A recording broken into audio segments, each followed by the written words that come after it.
Hello friends, welcome to my YouTube channel. तो आज हम जिस टॉपिक की बात करने वाले हैं वो है SN1 रिएक्शंस। तो सबसे पहले आपको जानना होगा कि SN1 का मतलब क्या होता है। SN का मतलब होता है सब्स्टिट्यूशन न्यूक्लियोफिलिक 1 रिएक्शन। पहला तो क्वेश्चन आएगा कि ये न्यूक्लियोफाइल क्या हो।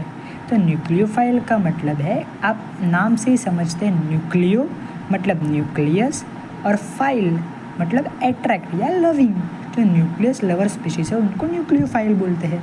अगर न्यूक्लियस वो इटसेल्फ पॉजिटिव चार्ज का है तो ऑब्वियसली जो न्यूक्लियोफाइल होगा वो क्या होगा, नेगेटिव चार्ज का होगा। तो कुछ नेगेटिव चार्ज की स्पीशीज़ है वो दूसरे न्यूक्लियोफाइल या दूसरे नेगेटिव चार्ज स्पीशीज़ को क्या करेंगे, सब्स्टिट्यूट करेंगे। अब यहाँ पे ये 1 का मतलब क्या है, तो 1 का मतलब है कि फर्स्ट ऑर्डर काइनेटिक्स को ये रिएक्शंस फॉलो करेंगे। अब ये आपको पता होना चाहिए, केमिकल काइनेटिक्स में पढ़ाया हुआ है, आपके टीचर्स ने भी पढ़ाया होगा कि फर्स्ट ऑर्डर काइनेटिक्स को जो रिएक्शन फॉलो करती है उनको हम SN1 रिएक्शंस के नाम से यहाँ पे जानते हैं। ठीक है, अब कुछ इम्पॉर्टेंट पॉइंट्स जो हमें सब्स्टिट्यूशन न्यूक्लियोफिलिक रिएक्शन में जानने हैं, वो सबसे पहला एक जो SN1 रिएक्शंस होते हैं उसमें जो सॉल्वेंट्स यूज होते हैं वो होते हैं पोलर प्रोटिक सॉल्वेंट। सेकंड चीज़ है, इसमें जो न्यूक्लियोफाइल यूज़ होता है वो वीकली न्यूक्लियोफाइल इसका यूज़ होता है, राइट। और तीसरा SN1 रिएक्शन में सबसे इम्पोर्टेंट फैक्टर होता है उसका rate of reactions, right. Rate of reaction means जितनी जल्दी से वो रिएक्शन देगा। तो हम बारी बारी से ये 3 का कॉन्सेप्ट पढ़ेंगे, थोड़ा बहुत ऊपर से मैकेनिज़्म की बात करेंगे और उसके बाद एक एग्जाम्पल जो कॉमन एग्जाम्पल है इसका, उसको हम समझेंगे। तो लेट्स गो गाइज। तो अब हम एक एग्जाम्पल देते हैं। मेनली ये जो रिएक्शन होती है ये सब अल्काइल हैलाइड वाली स्पीशीज़ देती है। यानी कि हम एग्जाम्पल ले RCl, सबसे पहले हम एग्जाम्पल लेते हैं CH3Cl। इसका मतलब है मिथाइल क्लोराइड का एग्जाम्पल दे रहे हैं। अब इसमें हम कोई पोलर प्रोटिक सॉल्वेंट का यूज़ करते हैं। पोलर प्रोटिक यानी जिसमें कुछ पोलैरिटी है, ठीक है, पोलर प्रोटिक सॉल्वेंट का यूज़ करते हैं। अब इसकी बात करें तो वाटर एक पोलर प्रोटिक सॉल्वेंट है। इसमें क्या होगा कि ये जो रिएक्शन है SN1 रिएक्शन वो होती है 2 स्टेप्स रिएक्शंस, राइट। अब इसमें हम 2 चीज़ और ऐड कर देते हैं कि जो इसमें और 2 पॉइंट है वो चौथे नंबर का ये है कि ये जो रिएक्शन होती है इसमें कार्बोकैटायन फॉर्मेशन एक मेन रोल अदा करता है। और दूसरा जो चीज़ है इसमें कि ये जो रिएक्शन है ये 2 स्टेप्स रिएक्शन है, राइट। ये SN1 से टोटली डिफरेंट रिएक्शन है जो हम बाद में देखेंगे।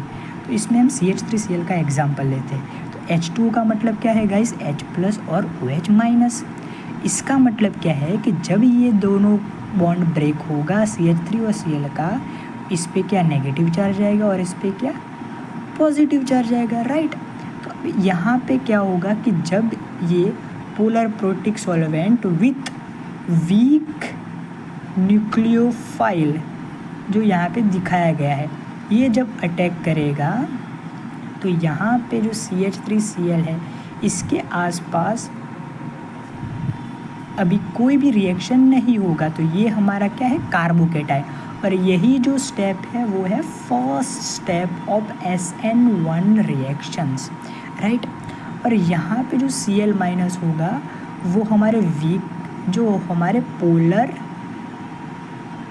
Aprotic solvent polar protic solvent जो वाटर है उससे एक केज के रूप में ट्रैप रह जाएगा, जिससे कि जो ये OH- है वो अटैक कर सके।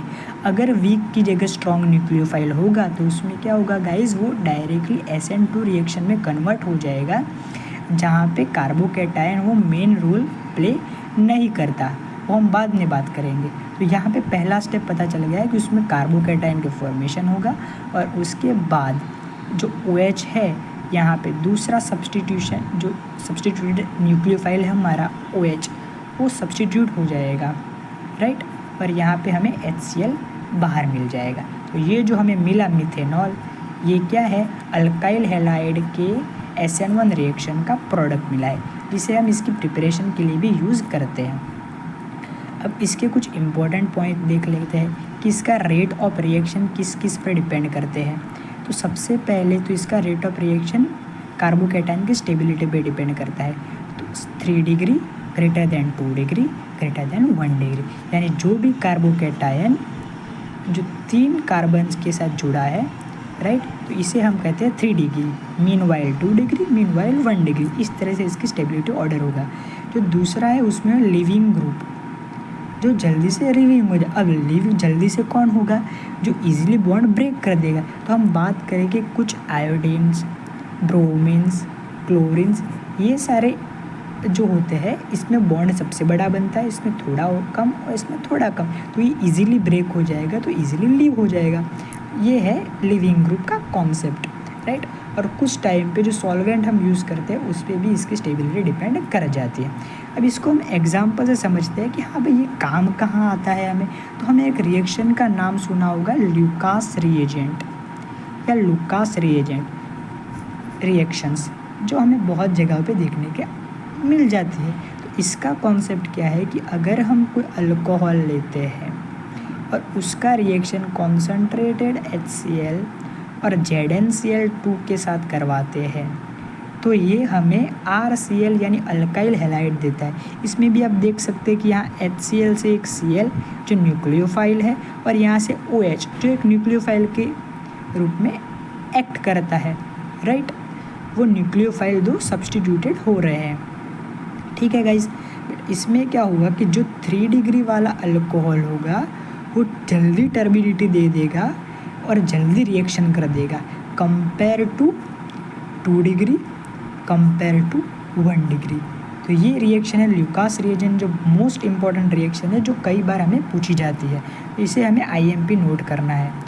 और अगर हम कहें तो जहाँ भी आपको H2O, CH3OH ऐसे कुछ भी रिएजेंट मिल जाए तो इसका मतलब ये SN1 रिएक्शन को फॉलो करते हैं। बस इतनी ही बातें आपको एग्ज़ाम में याद रखनी है और क्वेश्चन हम बाद में लेके आएंगे। नेक्स्ट हमारा वीडियो जो होगा वो SN2 रिएक्शन पर होगा।